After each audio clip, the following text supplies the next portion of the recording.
Relate करते हैं, NIOS से जो कर रहे हैं उनके लिए खुशखबरी है कि आपका असाइनमेंट सॉल्व करके आ चुका है, जो अपने भाषा में है। कहीं से कुछ मिलन नहीं है, कहीं से कुछ नहीं किया गया है। आप खुद देखिएगा, खुद आपको पसंद लगे तो आप लिखिएगा, पसंद ना लगे तो आप अपने हिसाब से बना सकते हैं क्वेश्चन, क्योंकि हर किसी का थिंकिंग अलग अलग होता है, हर किसी का सोच अलग अलग होता है। तो आपको जो अच्छा लगे वो कर सकते। मेरा जो थिंकिंग था, हम अपना थिंकिंग को इसमें व्यक्त किए। तो यदि आपको अच्छा लगे तो आप इसी को राइट कर सकते, नहीं पसंद लगे तो आप अपना तरफ से राइट कर सकते, लिख सकते। आज हम लोग कोर्स 501 भारत में प्राथमिक शिक्षा एक सामाजिक सांस्कृतिक परिप्रेक्ष्य के बारे में यहाँ पर सॉल्व करके हम आपको क्वेश्चन के आंसर को सॉल्व करके देंगे, जो असाइनमेंट का सॉल्व होगा। क्योंकि यहाँ पर जो है असाइनमेंट का सॉल्विंग यहाँ पर दिया जाएगा। तो चलते हैं कि असाइनमेंट का जो है 501 का ऑल क्वेश्चन सॉल्व जो दिया गया किस टाइप का लिखा गया है। ठीक है, ध्यान रखिएगा कि यह क्वेश्चन जो है आप चाहिए तो इसी क्वेश्चन को आप अपना कॉपी में लिख सकते हैं, या कुछ इस पर थोड़ी सी मॉडिफिकेशन कर दीजिएगा तो और आपके लिए बेटर हो जाएगा। क्योंकि यह हमारा वीडियो लाखों कैंडिडेट देख रहे होंगे तो सबका एक ही जैसा मिल जाएगा। तो इसीलिए आप थोड़ा सा अपने भाषा से मॉडिफिकेशन कर से हमारा कुछ लीजिए, कुछ अपने से मॉडिफिकेशन करके आप डाल सकते। तो चलिए बारी बारी से क्वेश्चन का आंसर जानते हैं और देखते हैं कि आंसर किस टाइप का है। वीडियो के एंड तक जरूर बने रहिएगा। यहाँ पर आप देख रहे होंगे कोर्स 501 का पाठ्यक्रम 501। यहाँ पर जो असाइनमेंट 1 का जो टोटल 30 मार्क के लिए दिया गया है, इसमें बताया गया था कि हर क्वेश्चन का आंसर आपको 500 वर्ड में आपको देना है। तो यहाँ पर आप देख सकते हैं कि 500 वर्ड में यहाँ पर देना है। और यहाँ पर जो है क्वेश्चन दिया गया था, क्वेश्चन नंबर 1, बदलते वर्तमान समाज एवं शिक्षार्थियों की आवश्यकता की पूर्ति हेतु एक शिक्षक होने के नाते आप अपने आप में किस प्रकार का बदलाव लाना चाहते हैं? कम से कम 2 उदाहरण लेकर व्याख्या कीजिए। या तो आप क्वेश्चन नंबर 1 के लिए इसको आप चूज कीजिए, या तो क्वेश्चन नंबर 1 के लिए आप इसको चूज कीजिए। आप जिस क्वेश्चन को चाहिए उस क्वेश्चन के आंसर आप दे सकते हैं। यहाँ नीचे लिखा, आप किस प्रकार महसूस करते हैं कि प्राचीन गुरु की भूमिकाएं बदल गई है? आप एक शिक्षक होने के नाते आप प्राचीन गुरु की कौन सी विशेषताओं को अपनाना चाहेंगे और क्यों? तो यहाँ पर या तो आप इस क्वेश्चन का आंसर यह दे दीजिए, या तो आप इस क्वेश्चन का आंसर यह दे दीजिए। मतलब दोनों में से कोई अगर एक भी अगर आप आंसर दे देते हैं तो आपका सही हो जाएगा। उसी तरह से दूसरा में भी आपका दिया गया, इस दोनों में से किसी एक का आंसर देना है, दोनों का नहीं देना है। उसी तरह से असाइनमेंट 2 में जब हम लोग आते हैं तो सेम फंक्शन दिया गया, या तो आप इसको या तो आप इसको, दोनों में से किसी एक का आंसर दीजिए। फिर असाइनमेंट 2 में क्वेश्चन नंबर 2 में भी इसी तरह से दिया गया। तो इस तरह से करके आप असाइनमेंट का क्वेश्चन का आंसर सॉल्व कर सकते हैं। तो हमारा सॉल्विंग के आप डायरेक्ट मुद्दे पर आते हैं कि हमारा जो सॉल्विंग है कहाँ पर है। तो सबसे पहला क्वेश्चन को हम लोग सॉल्विंग देखते हैं। सबसे पहला जो क्वेश्चन है उस क्वेश्चन का सॉल्व देखते हैं। तो यहाँ पर जो हमारे पास जो सॉल्विंग है, हम लोग चलते सॉल्व किया। यहाँ पर जो आप देख रहे होंगे हमारा जो सॉल्व है कोर्स 501 के लिए, यहाँ पर क्वेश्चन नंबर 1 है, आप किस प्रकार महसूस करते हैं कि प्राचीन गुरु की भूमिकाएं बदल गई है? आप एक शिक्षक होने के नाते आप प्राचीन गुरु की कौन सी विशेषताओं को अपनाना चाहेंगे और क्यों? यह हमारा जो है क्वेश्चन है। ठीक है, मैंने क्या किया है, इसमें हमको जो है बुल्लू से हम लोग क्वेश्चन को राइट किए, और यहाँ आप देख रहे होंगे ब्लैक से मेरा आंसर है। आप चाहिए तो उल्टा कर सकते, आप चाहिए तो दोनों से लिख सकते, आपका जो मर्जी उसके हिसाब से कर सकते। मुझे पसंद लगा कि मैं ब्लैक से जो है इसका आंसर दूं और ब्लू से इसका क्वेश्चन लिखूं। तो चलते हैं इसका आंसर जो है किस टाइप में लिखा हुआ है।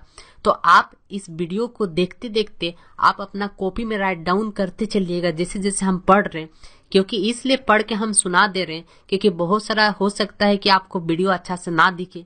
तो आप सुन के भी आप लिख सकते हैं। इसलिए चलिए हम पढ़ के आपको बता देते हैं कि इसका आंसर क्या लिखा हुआ है, और आप भी अपना कॉपी में राइट डाउन करते चलिएगा, लिखते चलिएगा। ठीक है, चलते हैं क्वेश्चन नंबर 1 का आंसर जानते हैं। देख लीजिएगा यहाँ पर, और एक बात ध्यान देने वाले कि मैंने क्लासमेट का एक 4 साइज का यूज किया। यहाँ आपको देख रहे होंगे क्लासमेट का, ठीक है, क्लासमेट का ये 4 साइज का यहाँ पर पेपर का यूज किया गया है। यहाँ पर एक चीज यहाँ पर जो है असाइनमेंट 1 आप जरूर लिख लीजिएगा। ऊपर में कोर्स 501 लिखे चाहे नहीं लिखे, लेकिन असाइनमेंट जो है 1 जरूर लिख दीजिएगा आप। आइए इसका आंसर देखते हैं। आंसर में क्या लिखा हुआ है, यहाँ पर देख रहे हैं आंसर में यहाँ उत्तर लिखा हुआ है। ठीक है, यहाँ पर लिखा हुआ है, जैसा हम जानते हैं कि हम एक शिक्षक होने के नाते यह कहना चाहते हैं कि प्राचीन गुरु की कौन सी भूमिका को अपनाएंगे, यह जानने के लिए हमें थोड़ी सी प्राचीन इतिहास के पन्नों को भली भांति पलट कर देखना होगा कि प्राचीन काल में गुरु का व्यवहार किस भांति थी। तो चलो आइए जानते हैं प्राचीन गुरु के बारे में। प्राचीन काल यहाँ पर देख रहे होंगे आप, लिखते चलिएगा, अपना कॉपी में जरूर लिखते चलिएगा। प्राचीन काल में छात्र और शिक्षक का संबंध स्वयं हमारी संस्कृति का इतिहास है। पुराने युग में भारतीय जीवन 4 अवस्थाओं में विभाजित किया गया था, जिसमें से प्रथम ब्रह्मचर्य श्रम थे। इसमें छोटे बच्चे को गुरुकुल में जीवन की शिक्षा पाने के लिए भेजे जाते थे। छात्र और शिक्षक एक साथ ही खुले जंगलों में रहते थे। वे प्राकृतिक तथा सदा जीवन यापन करते थे।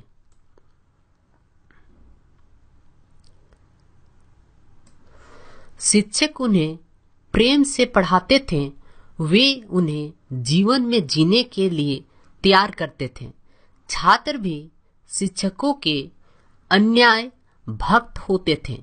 वे हमेशा उनके आदेश पर उनके लिए सब कुछ रहने के लिए तैयार करते थे। अपनी शिक्षा समाप्त कर तथा जीवन के लिए पूर्ण रूप से तैयार होकर वे अपने माता पिता के पास वापस लौटकर आ जाते थे। ये जो छात्र हैं, वे छात्र हमारे, पहला पेज खत्म हो चुका है, दूसरा पेज में आ रहे हैं, कि भविष्य की आशा है, देश की संपूर्ण जिम्मेदारी है, उनके कंधों पर आने वाली है। देश हमेशा उनकी ओर आशा भरी नजर से देखता है। आज के छात्र ही कल के नेता होंगे। वे राष्ट्र की रीढ़ है, वे राष्ट्र की फुलवारी के पौधे हैं और शिक्षक उस फुलवारी के माली हैं। शिक्षक अपने ज्ञान से उन्हें सींचते हैं।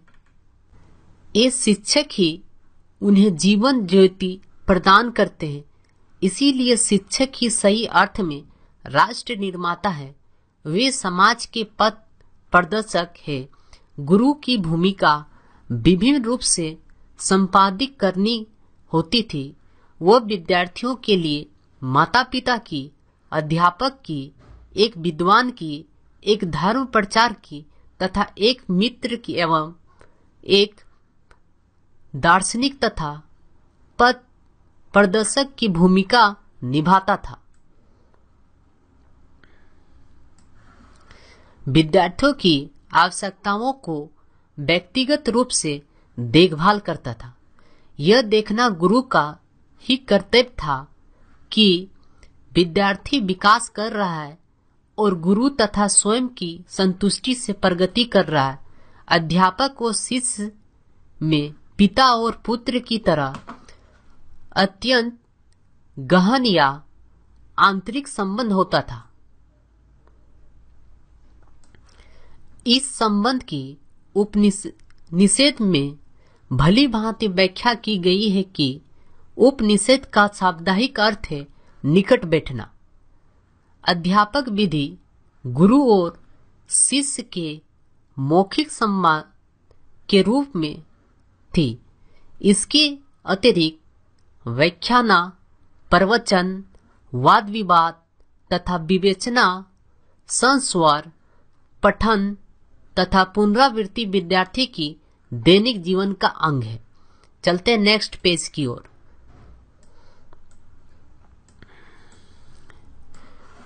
उपयुक्त प्राचीन गुरु के बारे में जानने के बाद अब हम थोड़ी सी वर्तमान गुरु के बारे में भी जानेंगे। फिर अंत में हम अपना विचार रखेंगे। वर्तमान में बहुत ही दुख के साथ कहना पड़ रहा है कि आजकल भारत में शिक्षक छात्र का संबंध बहुत ही दोषपूर्ण हो गया है। हम लोग ने अपनी सांस्कृतिक परंपरा खो दी है।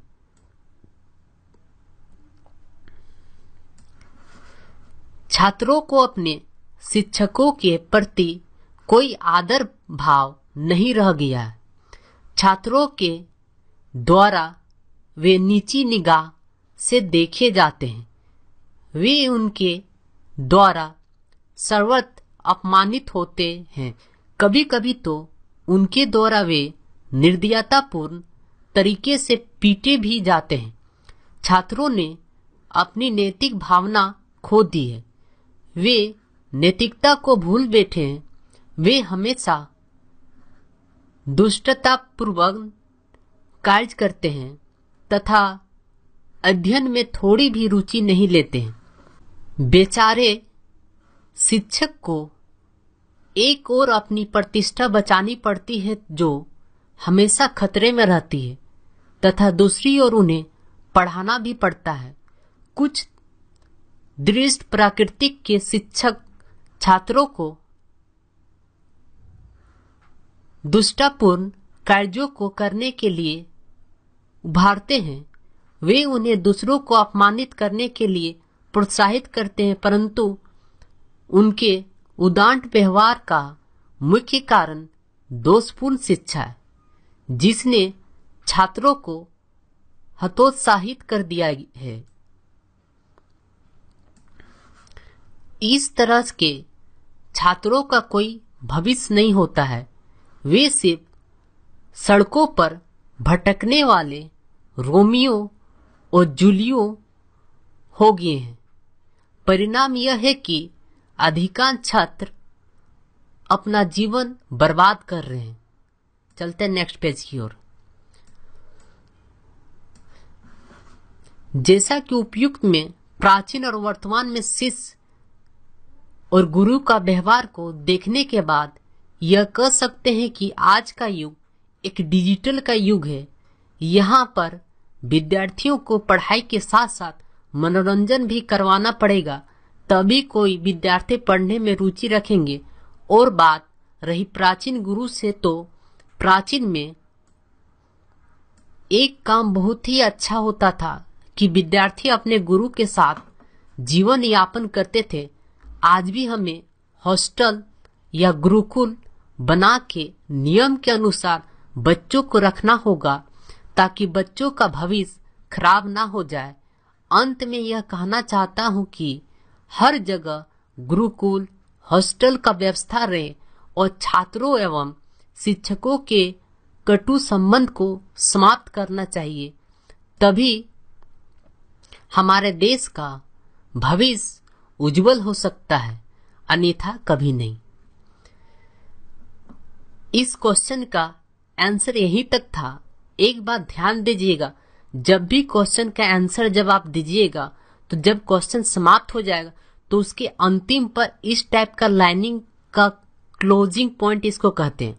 क्लोजिंग बॉर्डर जरूर आप डाल दीजिएगा। इस तरह से करके पेन को ध्यान रखिएगा, क्योंकि इसका यह अर्थ होता है कि इसके बाद इस क्वेश्चन का आंसर नहीं है। अगर यहाँ पर देख रहे होंगे आप कि यहाँ पर काफी जो ब्लैंक पेज हमारा है, काफी ब्लैंक पेज है, तो यहाँ पर ब्लैंक पेज होने के बावजूद भी अगर मान लेते इसका क्वेश्चन का आंसर यहाँ पर समाप्त हो गया, तो हम लोग यहीं पर ही क्वेश्चन को क्लोजिंग कर देंगे। और एक चीज ध्यान रखिएगा कि यदि यहाँ पर पेज बच जाता है, ठीक है, क्योंकि अभी भी यहाँ पर आधा पेज मान लेते हैं, तो ऐसा नहीं करेंगे यहाँ पर हम दूसरा क्वेश्चन का आंसर यहाँ पर करने लगे। ऐसा नहीं, जब भी न्यू क्वेश्चन का आंसर अगर आपको करना रहे तो हमेशा फ्रंट पेज और टॉप पेज का इस्तेमाल कीजिएगा, ना कि जैसे कि इस क्वेश्चन के आंसर यहाँ पर खत्म हो गया, लोग क्या करते हैं यहीं से अपना क्वेश्चन नंबर दूसरा स्टार्ट कर देते। ऐसा करना गलत है। अगर यहाँ पर पेज इतना छोटा हुआ तो छोड़ दीजिए, इस पेज को पूरा कंप्लीटली छोड़ दीजिए। आप क्या कीजिए, नेक्स्ट फ्रंट पेज लीजिए और सबसे ऊपर में क्वेश्चन को स्टार्ट कीजिएगा। तो इस टाइप का हम लोग पहला क्वेश्चन का सॉल्विंग को देखें। यदि यह वीडियो आपको पसंद लगा तो लाइक करें, शेयर करें अपने दोस्तों के साथ, हमारे चैनल के साथ जरूर बने रहें और हम आपके लिए इसका नेक्स्ट सॉल्व करके आपके पास लाते हैं। एक ही क्वेश्चन एक ही वीडियो में हम इसलिए नहीं ला रहे क्योंकि वीडियो काफी लॉन्ग हो रहा है, ठीक है, जिसके कारण जो आपको part by part her question का अलग अलग सेपरेट वीडियो आपको प्रोवाइड किया जाएगा। बशर्ते हमारे चैनल के साथ जरूर बने रहिए और अपने आप जो है यदि नए हैं तो सब्सक्राइब कीजिए, बटन को लाइक कीजिए, शेयर कीजिए और हमें कमेंट करके बताइए कि यह वीडियो आपको कैसा लगा। क्या इसका दूसरा भी आंसर आपको चाहिए या नहीं चाहिए? क्या आपको यह क्वेश्चन का आंसर सटीक लगा या ज्यादा लॉन्ग लगा, यह भी हमें बताइए।